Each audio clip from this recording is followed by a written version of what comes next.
बोले जय श्री राम।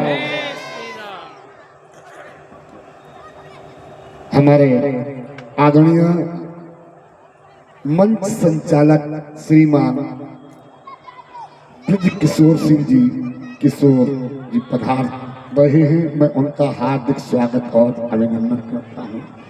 तो एक बार हमारे आदरणीय भाई साहब किशोर जी के लिए जोरदार तालियों से स्वागत करें।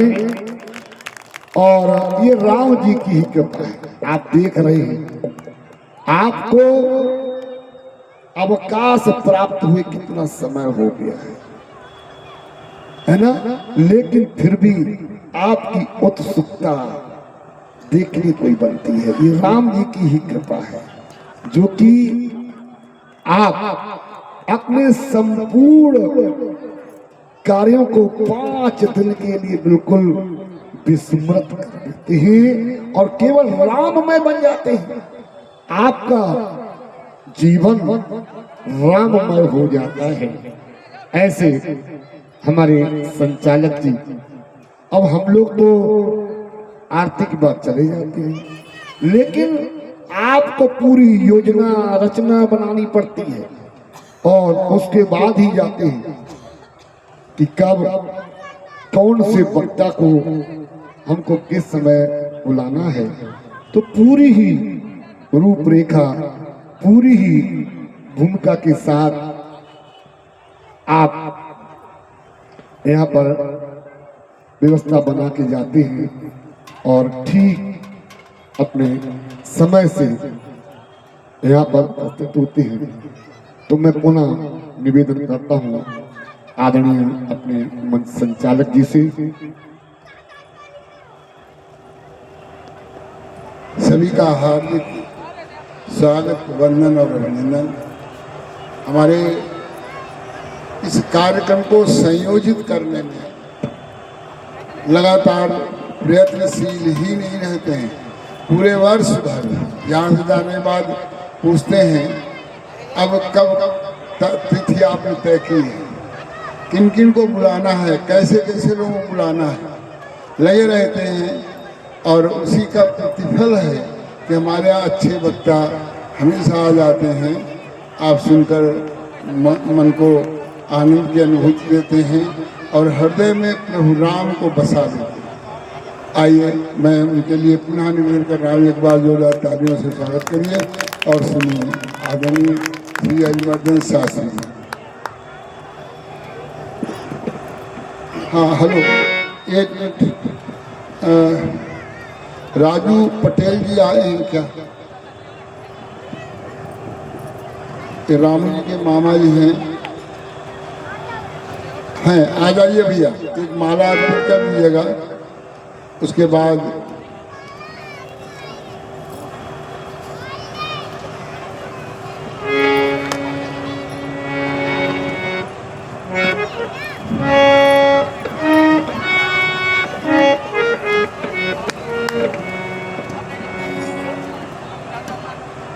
दूर से आते हैं लेकिन आ गए, ये हम लोगों का सौभाग्य है। ये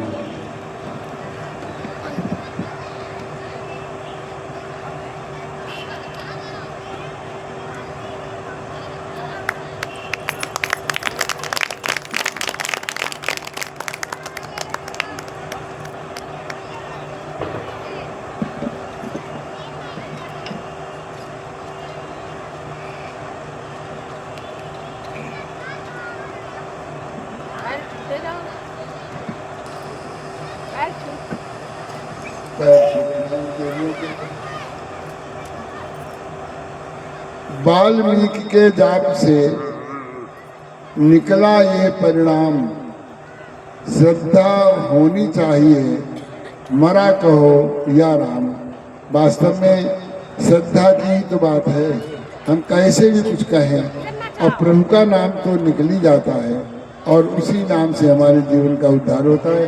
आदरणीय हाँ यह शुरू कर दिया।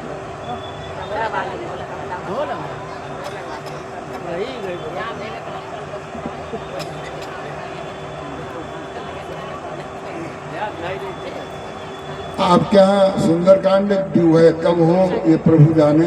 आपने कई बार प्रयास किया लेकिन हो नहीं पा रहा है।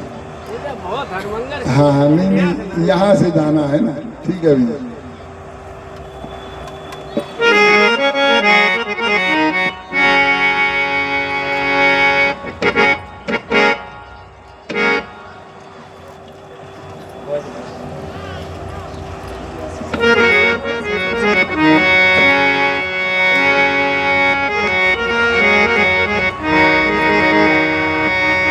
वंदे विदेह तनया पद पुंडरीकम् कैशोर सौरभ समाहित योग चित्तम् हंतुम प्रताप मनीषम् मुनिहंस सेव्यम् सन्मानशाल पटपीत परागपुण्यम् दूर्वादलज्जुतुतुनम् करुणाभिनेत्रम् हेमाम्बरं वरविभूषणभूषिताम् गंगा तरंगरमणी जटाकलापम गौरी निरंतर विभूषित नारायण प्रिय मनंग मदापहारम वाराणसीपुरपतिं भज विश्वनाथ। तुलसीदास जी के पद कमल बारंबार मनाए गुण गावहु रघुनाथ के हनुमत हो। जिनकी सेवा भाव से ऋणी हुए श्री राम ऐसे श्री हनुमान जी को मेरा बारंबार प्रणाम। बोलिए सच्चिदानंद भगवान की। श्री राम जन्मभूमि की, कृष्ण जन्मस्थली की, काशी विश्वनाथ की, गौ माता की, गंगा माता की, दुर्गा माता की, सद्गुरु भगवान की, सत्य सनातन धर्म की जय। अकारण करुण करुणा वरुणालय परात्पर परब्रह्म श्री सीताराम जी महाराज के युगल चरणारविंद राम कथा के अनन्य रसिक श्रोता आंजनेय पुत्र हनुमान जी महाराज सतना से पधारे हुए परम आदरणीय श्री आदित्य कुमार जी त्रिपाठी मानस मार्तंड महोबा से पधारी हुई आप सब जानते हैं। बहन राजकुमारी मानस माधुरी दिल्ली से पधारी हुई मानस मरालनी प्रीति जी रामायणी और अभी आप जिनकी कथा श्रवण कर रहे थे बेटी साधना शर्मा जी जो आपके ही नगर की धरोहर है। हमारे परम सम्माननीय इस मंच का जो एक श्रोता वक्ता के बीच में जो सेठ का कार्य कर रहे हैं ऐसे हमारे परम सम्माननीय संचालक श्री बृजकिशोर सिंह जी, इस कार्यक्रम के संयोजक भैया श्री भारत सिंह जी जिनका इस कार्यक्रम में विशेष समर्पण और सहयोग रहता है।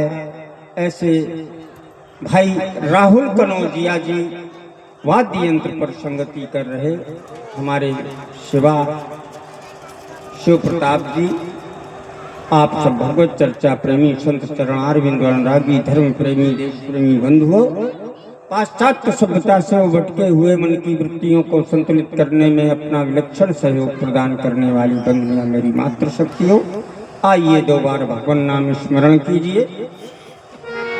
तत्पश्चात आगे जैसे हनुमान जी महाराज की कृपा होगी सभी लोग बोलेंगे कि तारा है सारा जमाना प्रभु हमको भी तारो।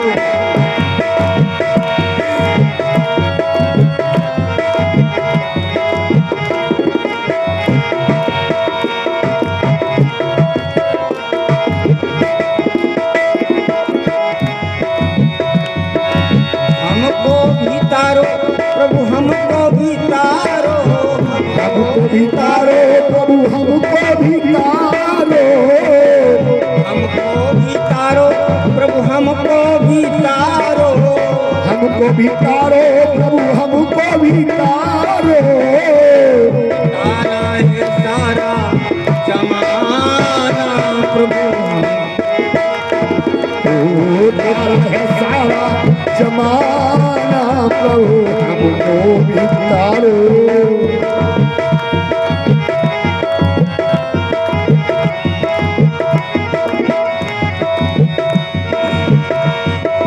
हमने सुना है प्रभु सबरी को तारा, हमने सुना है प्रभु सबरी को तारा, हमने सुना है प्रभु सबरी को तारा, हमने सुना है प्रभु सबरी को तारा। बेरों का अरे बेरों का करके बहाना प्रभु हमको भी तारो। ओ तेरो करके बहाना प्रभु हमको भी तारो। बेरों का करके बहाना प्रभु हमको भी तारो। ओ तेरो करके बहाना प्रभु हमको भी तारो। हमने सुना है प्रभु यशोदा को तारा, हमने सुना है प्रभु यशोदा को तारा, हमने सुना है यशोदा को तारा, यशोदा को तारा प्रभु यशोदा को तारा, यशोदा को तारा प्रभु यशोदा को तारा। माखन का माखन का करके बहाना प्रभु हो माखन का करके बहाना प्रभु हमको भी तारो। माखन का करके बहाना प्रभु हमको भी तारो। ओ माखन का करके बहाना प्रभु हमको भी तारो। तारा जमाना प्रभु तारो। ओ तारा है सारा जमाना प्रभु हमको भी तारो। देखो भाई, देख रहे हैं कितने लोग तरने का प्रयास कर रहे हैं। अरे तरेंगे तभी ना जब हम भगवान का संकीर्तन करेंगे, भजन करेंगे, तभी ना तरेंगे। और जब भगवान का नाम ही मुख से नहीं लेंगे तो फिर कैसे तरेंगे। जिन्होंने तैरना सीखा वही बस पार होते हैं, अनाड़ी मोह सागर से नहीं उद्धार होते। जिन्होंने ऐसे सत्संग स्थलों में आकर के विद्वानों से तैरना सीख लिया वही संसार से पार होते और अनाड़ी मोह सागर से नहीं उद्धार होते। इसलिए बंधुओं माता, हमारा निवेदन यही है, कोई भी विद्वान संकीर्तन करवावे, आप लोग बड़ी श्रद्धा प्रेम से अपने जीवन की हस्ती को मिटाकर बड़ी मस्ती के साथ संकीर्तन किया।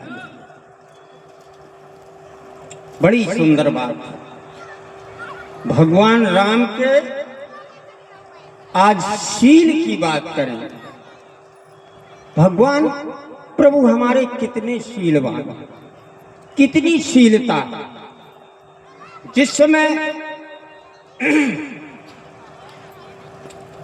पूछ दिया राम जी ने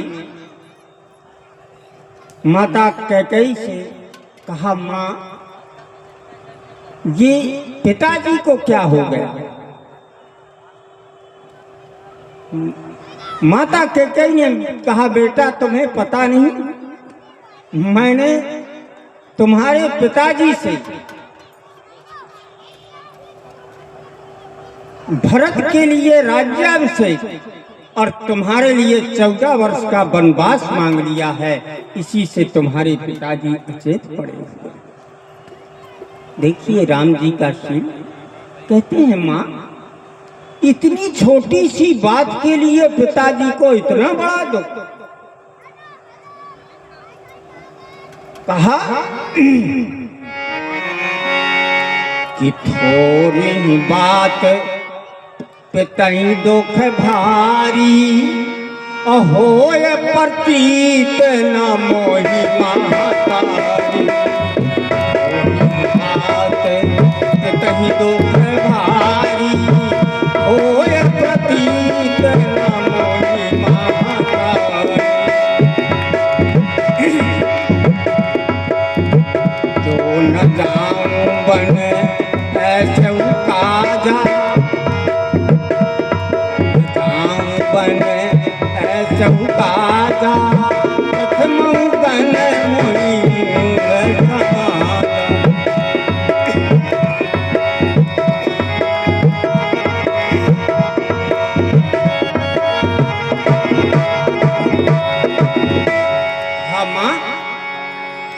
इतनी छोटी सी बात के लिए पिताजी को इतना बड़ा दो।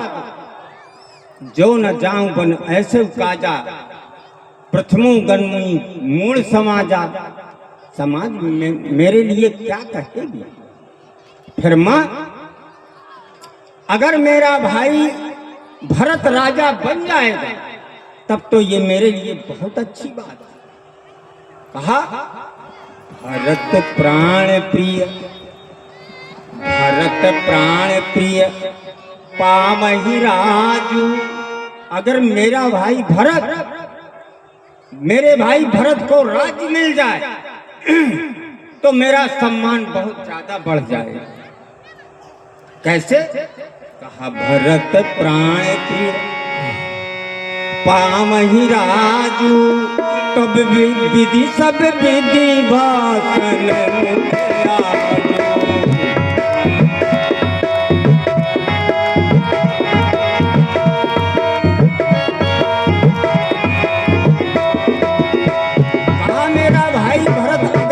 बन जाए तो मेरा सम्मान और अधिक बढ़ जाए। कहा कैसे।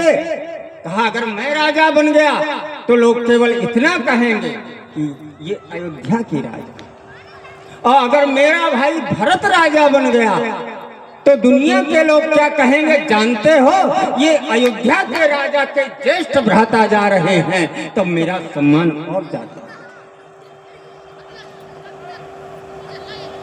तो मुझे कोई आपत्ति नहीं। राम जी, लक्ष्मण जी, जानकी जी ये वन को प्रस्थान करते हैं तो गोस्वामी जी महाराज ने बड़ा सुंदर चित्र खींच दिया कि पुरसैनिक सीब रघुवीर बधू,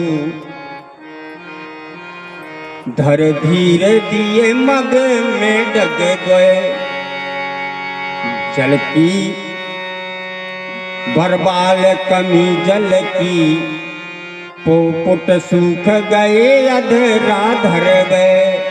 पूछत अब चली हो के तिक, और पर्ण कुटी करी हो किते ये की लखी आतुर तातुर की अखियां चल चार चली जल चुए अखियां चल चार चली जल चुए। महाराज थोड़ी ही दूर चली थी भगवती सीता राम लक्ष्मण इनके पीछे महाराज सारा अयोध्या का समाज चल पड़ा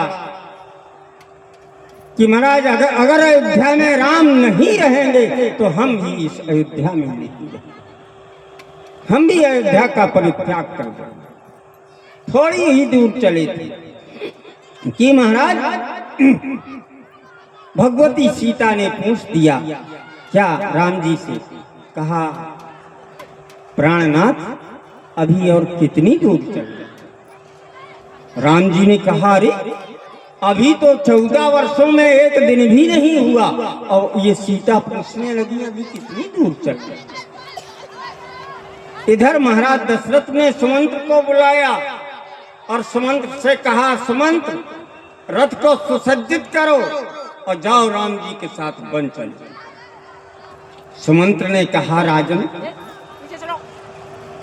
राम जी को वनवास तो अंबा कैकेयी ने दिया, क्या आप मुझे 14 वर्ष का वनवास दे रहे हैं?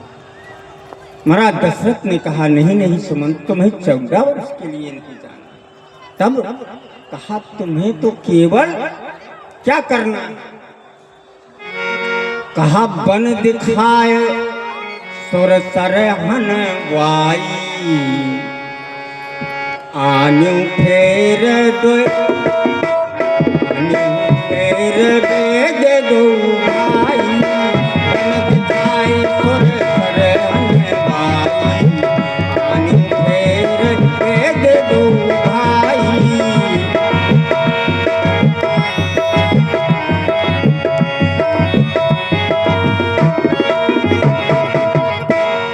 कहा तुम्हें 14 वर्ष के लिए नहीं जाना।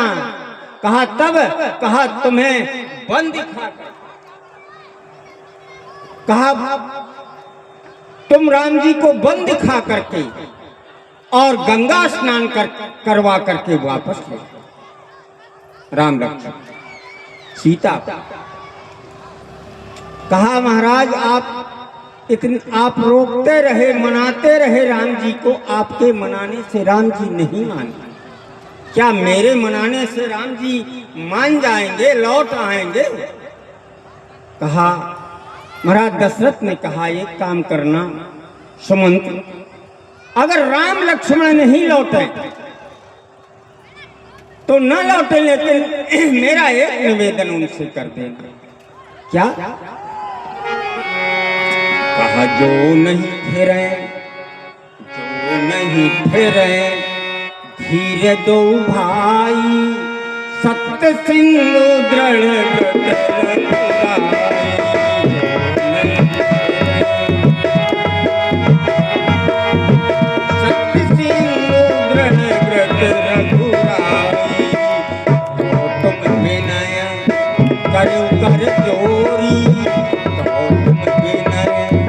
करो कर जोरी तेरी प्रभु मिथिले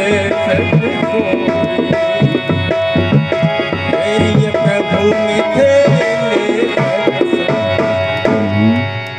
हाँ अगर दोनों भाई नहीं लौटे तो न लौटे, लेकिन सुमंत्र मेरा ये निवेदन कर देना कि वो सीता को जरूर वापस कर।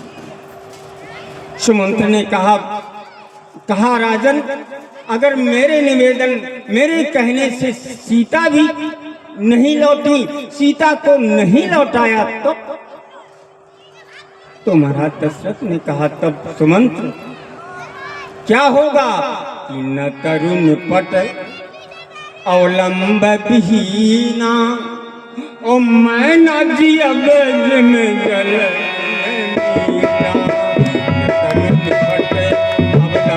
बिहीना मैं नदी अब में जल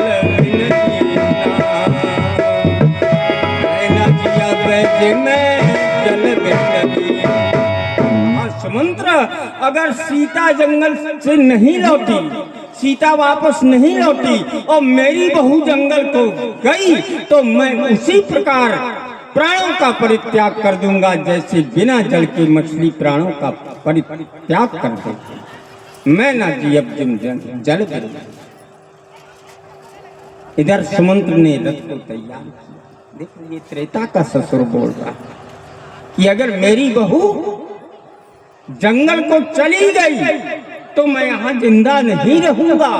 ये त्रेता का ससुर बोल रहा है। और आजकल के ससुर तो पूरे ससुर, बहुत तमाम अरमान लेके आती है, आते ही बहू को अलग कर दिया जाता है, हिस्से में भी कुछ नहीं दिया। आज ये त्रेता का ससुर बोल रहा है। सुमंत्र ने रथ को तैयार किया, महाराज राम जी के पास ले जाकर के खड़ा कर दिया। कहा राम जी रथ पर आसीन हो जाओ, राजाज्ञा। राजाज्ञा समझ करके राम जी रथ पर आसीन हो गए। भगवती सीता लक्ष्मण आसीन हो गए और लक्ष्मण ने सुमंत्र ने वो रथ ले जाकर के महाराज गंगा के किनारे गंगा किनारे खड़े हैं। सुमंत्र ने कहा राम जी ये वन देखो, कितना सुंदर वन है। राम जी ने कहा देख रहा। कहा ये पर्वत देखो, कहा देख रहा। कहा अब गंगा स्नान कर लो, अयोध्या को वापस लो। राम जी ने कहा क्या? अरे मैं गंगा स्नान करके अयोध्या वापस जाने वाला नहीं। कहा क्यों? कहा पिताजी की आज्ञा के अनुसार आया हूं, पिता की आज्ञा का उल्लंघन करूंगा मुझे पाप लग जाएगा।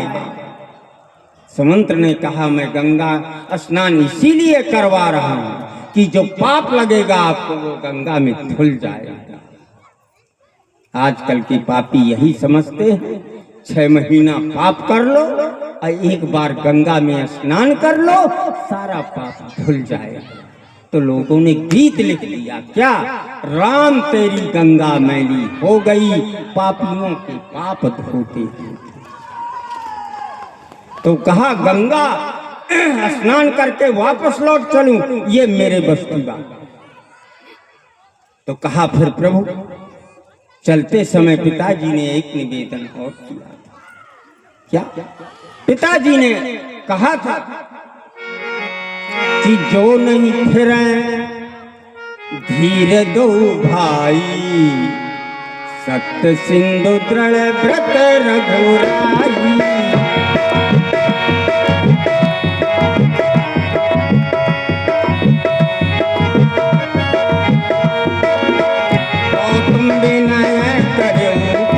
जोरी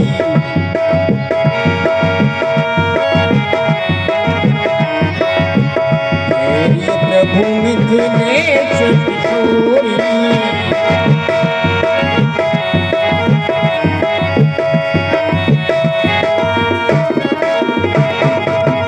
कहा पिताजी ने कहा था अगर राम और लक्ष्मण नहीं लौटे तो न लौटे, लेकिन उनसे निवेदन कर देना कि वो सीता को ही वापस।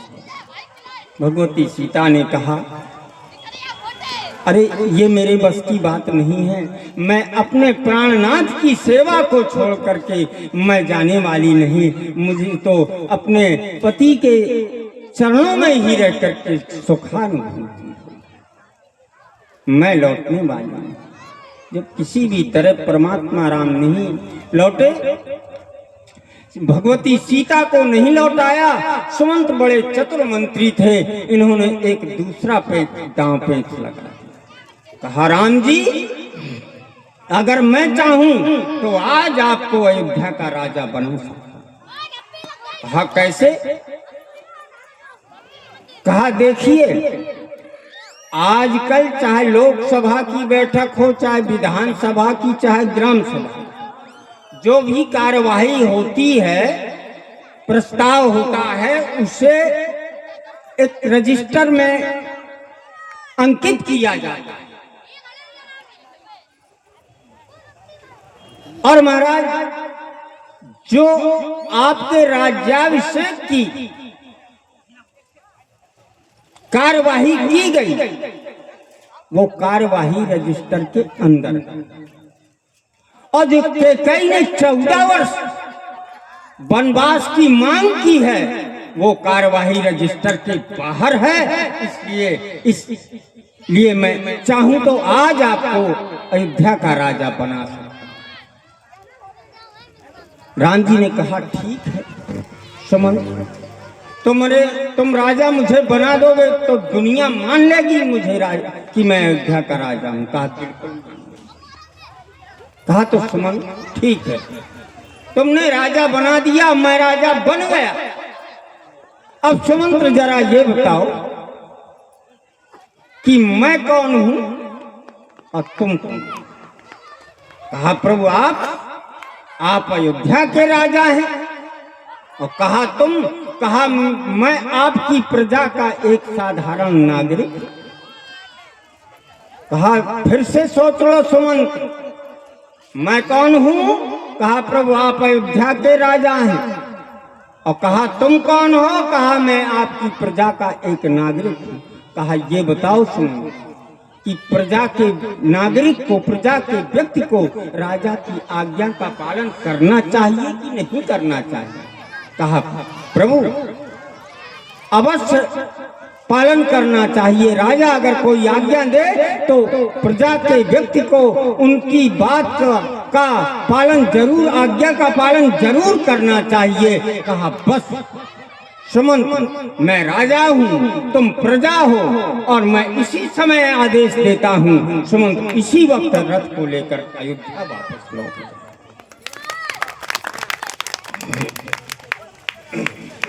का बरबस राम सुमंत्र पठाए,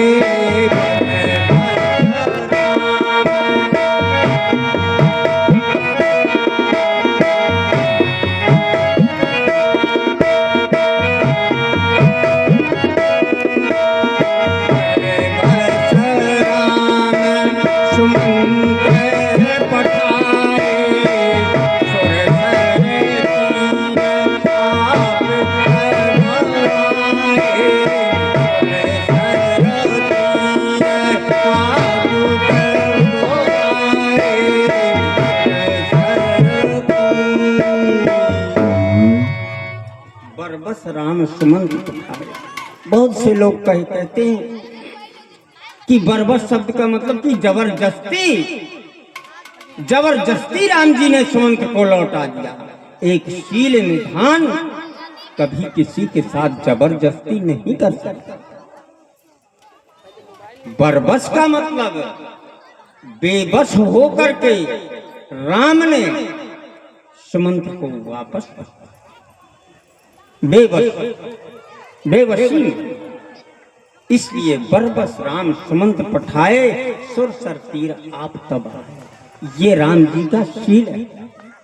जरा दूसरा दृश्य आप देखें इनकी शीलता का।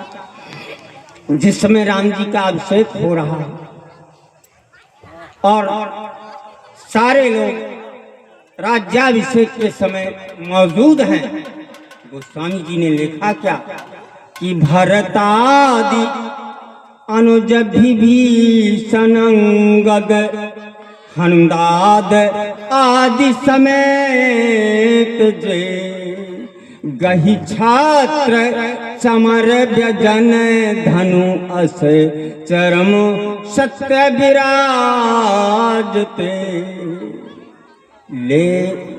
लेने वाली चीजों में सबसे पहला नाम क्या है? गही छत्र। और सबसे पहला नाम किसका है? भरतादि।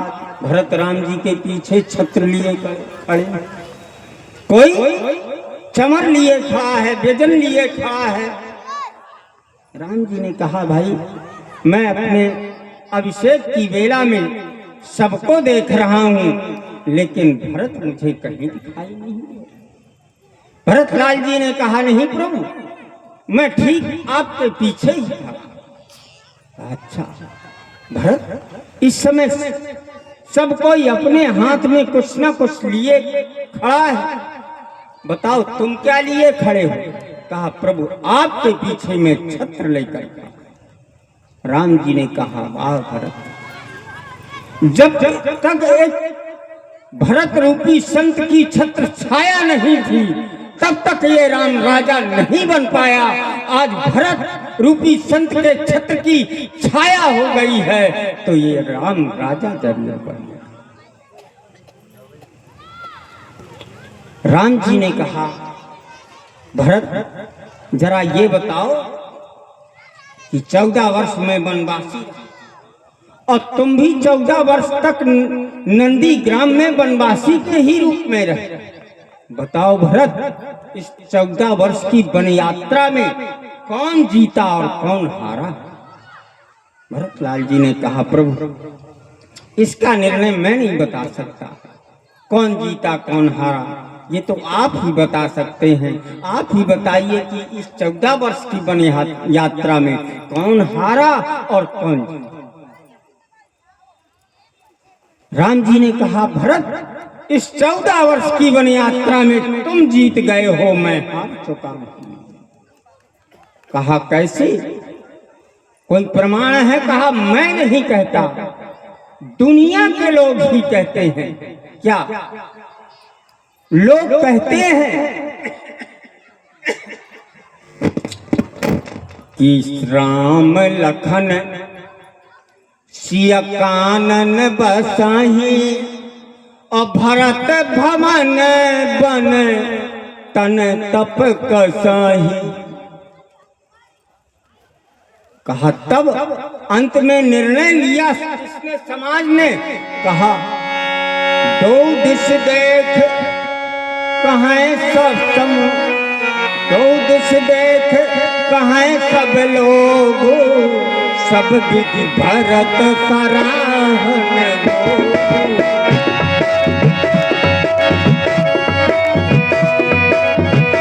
सब विधि भरत सराहन दो, दिश समुझी कहाँ सब लोग, सब विधि भरत सराहन दो। कहा, दोनों पक्षों को जब समाज ने देखा तो कहा, सब विधि भरत सराहन जो। तो भरत तुम जीत गए, मैं हार गया। भरत लाल जी ने कहा, प्रभु मैं अभी बिल्कुल नहीं मान सकता कि मैं जीत गया और आप हार गए। मुझे अपनी जीत का यही इसी जगह कोई प्रत्यक्ष प्रमाण चाहिए कि मैं जीत गया और आप हार गए। राम जी ने कहा, भरत ये तुम प्रत्यक्ष प्रमाण चाहते हो तो मैं प्रत्यक्ष प्रमाण यहीं दे रहा हूं। बोलो भरत, इस समय तुम मेरे अंग का कौन सा भाग देख रहे हो? कहा, प्रभु इस समय मैं आपके पीछे खड़ा तो आपकी पीठ देख रहा हूं, पीठ। राम जी ने कहा, फैसला हो गया। अरे पीठ देखने वाला, पीठ दिखाने वाला हमेशा हारा माना जाता है और पीठ देखने वाला हमेशा जीता माना जाता है। इसलिए भरत इस 14 वर्ष की वन यात्रा में तुम जीत गए और मैं ये प्रभु राम जी का शील है। आगे और कुछ कहते लेकिन समय संकेत कर रहा है, इसलिए यहीं पर बात पुष्पांजलि सीताराम जी के चरणों में समर्पित। ये हमारे परमात्मा राम का शील है, बड़े शीलवान हैं हमारे परमात्मा राम। यहाँ तक शील दिखाया, यहाँ तक शील दिखाया कि जिस धोबी धोबिन ने राम जी पर अंगुली उठाई थी कि ये 13-14 महीने सीता लंका में रही रावण के यहाँ, फिर भी अपने घर में रख लिया, जिससे राम जी को सीता का परित्याग करना पड़ा।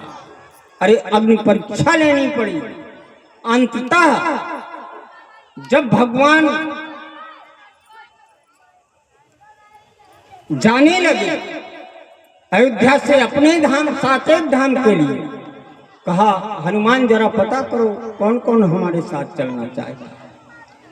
हनुमान जी ने चारों तरफ देखा तो महाराज अयोध्या के कुछ लोग तो तैयार थे, सबसे पहले वो धोबी धोबी नहीं तैयार बैठे। हनुमान जी ने कहा तुम कहाँ जा रहे हो? कहा हम भी प्रभु के साथ साकेत धाम को जाएंगे। हनुमान जी ने कहा तुम साकेत धाम जाने लायक नहीं। कहा तब? कहा आओ तुम जहाँ जाने लायक हो हम ले चलते हैं। यमराज के पास ले गए और यमराज से कहा इसको अपने नरक में, इनको अपने नरक में रखिए, ये साकेत धाम जाना चाहते हैं। यमराज जी ने कहा ये हैं कौन? कहा अरे ये वही हैं जिन्होंने राम जी के विरुद्ध अंगुली उठाई थी अयोध्या में, ये वही धोबिन है। यमराज जी ने कह दिया यहाँ से जल्दी ले जाओ इनको, नहीं ये नरक को भी खराब कर, नरक को भी खराब। हनुमान जी लौट कर आए, कहा कौन कौन को तैयार है जाने के लिए? कहा अरे प्रभु वो धोबिन भी तैयार है जाने के लिए जिन्होंने आपके विरुद्ध अंगुली उठाई। कहा कोई बात नहीं, तुम उनको भी साथ में लेते चलो। हनुमान जी ने कहा प्रभु अगर धोबिन जाएंगे तो फिर हम जाएंगे। तो कहा फिर उनका दूसरा इंतजाम कर दो। और आजकल अब अपने विरोधियों का लोग दूसरा इंतजाम क्या करते हैं? 2-4 लाख देकर जान से मरवा देते। लेकिन राम जी ने दूसरा इंतजाम क्या करवाया? कहा विश्वकर्मा को बुलाओ और उससे यही कहो कि अभी तुरंत इसी वक्त एक विशोक लोक तैयार करे और उस विशोक लोक में धोबिन को रखा जाए। हम झूठ नहीं कहते, गोस्वामी जी ने मानस में लिखा है क्या? किसी अनिंदक अघयोग नसाए और लोक विशोक बनाए बसा। सुंदर विशोक लोक बनाया गया, बड़ा स्वर्णिम विमान उतरा और महाराज उसमें धोबिन बैठ गए। आज धोबिन की आंखों में आंसू आ रहे हैं। राम जी ने धोबिन के हाथ जोड़े और कहा कि जब भी मुझे याद करोगे मैं अवश्य तुम्हारे पास पधारूंगा, तुम पर कृपा करूंगा। आज धोबी और धोबिन दोनों आंखों से आंसू गिराते हुए कहते चले जा रहे हैं विशोक लोक को कि को रघुवीर सरस संसारा, को रघुवीर सरस संसारा, शील स्नेह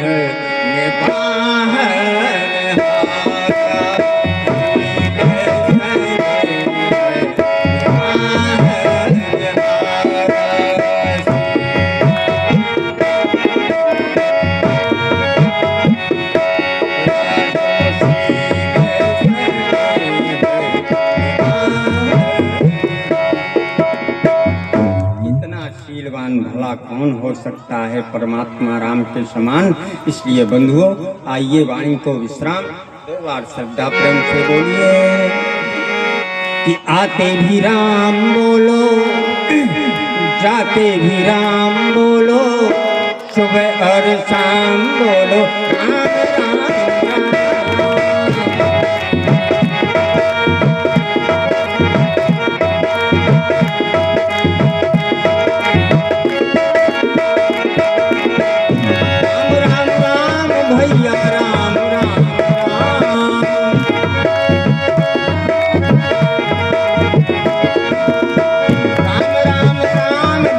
राम राम राम।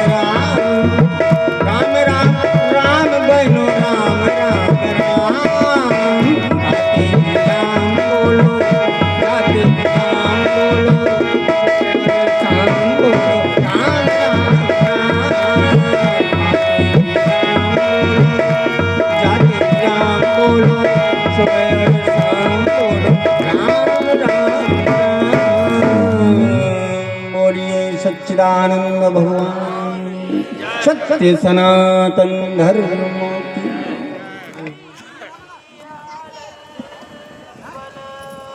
प्रभु के शील स्वभाव के संदर्भ में आपने आदरणीय श्री अजमलन शास्त्री जी से सुना। ये जो धोबी धोबिन का प्रसंग है, बाल कांड के 7वें 8वें दोहे के आसपास में। देखना कभी, 2 पंक्तियां हैं उनकी, और ये महत्वपूर्ण है वास्तव में अगर इन्हें देखा जाए। उनका शील स्वभाव तो और भी देखने को मिलता है। जब माँ के पास जाते हैं तो कहते हैं, माँ मुझे 4-10, यानी पहले 4 वर्ष की बात करते हैं कि मुझे वनवास दिया है, वन का राज्य दिया है 4। तो पहली बात में लोग ध्यान ही दे देते हैं, उसके बाद कहते हैं 10, तब 14 वर्ष।